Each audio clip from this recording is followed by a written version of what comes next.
يعني تخيلوا سفير الجزائر في واشنطن، أكبر بلد في العالم، أهم بلد في العالم، وزير خارجية أسبق، وربما وزير الخارجية القادم الذي سيعوض أحمد عطاف اللي فشل كليا في الملف تاع الصحراء خصوصا. ها المصدر يا جماعة صاحب الكلام هذا تستحق أن يطرح عليها الضوء كليا، ولعل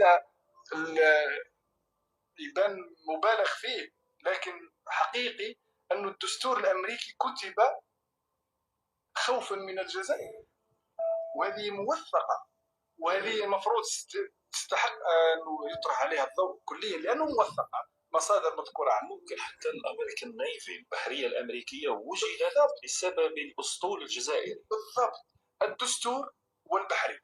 الدستور كيف داروا؟ الدستور خرجوا إشاعة لأنهم سفير الجزائر في واشنطن يستشهد بطبيب في إيران من أجل أنه يتكلم في قضايا تاريخية.